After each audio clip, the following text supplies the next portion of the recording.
ರಿಸಲ್ಟ್ಗೆ ಮಾತು ಕೊಡ್ತೀನಿ. ನಮ್ಮಲ್ಲಿ ಪ್ರತಿಯೊಂದು ಮಹಿಳೆಯರಿಗೆ ಸನ್ಮಾನ ಸಿಗಬೇಕು, ಪ್ರತಿಯೊಂದು ಹಿರಿಯರ ಸನ್ಮಾನ ಕೊಡ್ಬೇಕು, ಪ್ರತಿಯೊಬ್ಬ ನಮ್ಮ ಮಿತ್ರಗಳು ನಮ್ಮ ಸಂಘಟ ಮುಂದೆ ಬರಬೇಕು. ಅದು ಒಂದ ನನ್ನ ಧ್ಯಾಸ ಐತಿ. ಅದನ್ನ ಬಿಟ್ಟು ನಂದು ಯಾವ್ದು ಸ್ವಾರ್ಥ ಇಲ್ಲ, ನನ್ಗೆ ಯಾವ ಪುಡಾರಿಕೆನೂ ಬರ್ತಿಲ್ಲ, ಏನಿಲ್ಲ. ಯಾನ್ 30 ವರ್ಷ ಉಳಿದ್ರೆ ಬ್ಯಾಕ್ಲಾಗ್ ಏನೈತೆ ಮುಚ್ಚಂಡಿರೋದು ಬರುವಂತ ನನ್ನ ಸಂಧಿ ಕೊಡ್ರಿ. 5 ವರ್ಷನ್ಯಾಗ ನಿಮ್ಗೆ ಇವತ್ತು ಶಬ್ದ ಕೊಡ್ತಾನೆ ದೇವಿ ಕಟ್ಟಿ ಮುಂದ.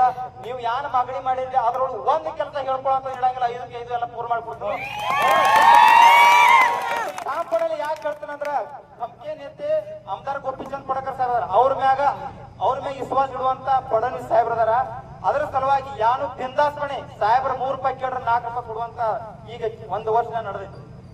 ಯಾಕಂದ್ರ ಮೊದಲ ತಾಲೂಕದಾಗ ಇನ್ಕ ಶಶಿಕಾಂತನ ಹೇಳ್ದ 2 ಮಂದಿರಿತ್ತು.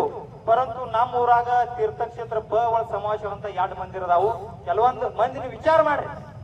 ಅದೇ ರೀತಿ 16 ಊರ ಪ್ರಮುಖರು ನಿಮಗೆ ಎಲ್ಲಾರ್ಗಿ ಶಬ್ದ ಕೊಡ್ತಾರೆ. ನಮ್ಮ ಊರಾಗ ಕಮ್ಮಿ ಒಂದು ಈಗ ಕೆಲವೊಂದು 3 ವರ್ಷ 30 ರಿಂದ 40 ಕೋಟಿ ರೂಪಾಯಿ ನಿಮಗೆ ಹಿಶೋಬ್ನ ಇಲ್ಲಿ ಹೇಳ್ತಾನು. ಜಲ್ ಜೀವನ ಮಿಷನ್ ಅಂತ 13 ಕೋಟಿ ಇತ್ತು, 16 ಕೋಟಿ ಎಸ್ಟಿಮೇಟ್ ಆಗಿದೆ, ಅದು ಮಂಜೂರಾಗಿದೆ. ಪ್ಲಸ್ ಏನೇನು ಹೇಳ್ತಾರೆ ಇವ್ರ ಅವನ್ ಮಾಡಿ ಅಂತ ನನ್ನ ಡಾಕ್ಯುಮೆಂಟ್ ಅದ ಪೂರ ಇದ್ರ ಬದ್ರ ಬಾ ಅಂತೇಳಿ ಯಾರು ಮಂಜೂರು ಮಾಡ್ಯಾರ ಯಾರಿಲ್ಲ ಎಲ್ಲ ಡಾಕ್ಯುಮೆಂಟ್ ಕೊಡ್ತಾರೆ ಅವ್ರು. ನನ್ನ ಮುಂದೆ ಬಂದ್ ಕುಂಡ್ರ ತಗೊಂಡ್ ನಾ ಯಾವಾಗ ಬೇಕಾದ ನೀವು ಬರೀ ಹೇಳ್ರಿ. ನಿಮ್ಮ ಸೋಷಿಯಲ್ ಮೀಡಿಯಾ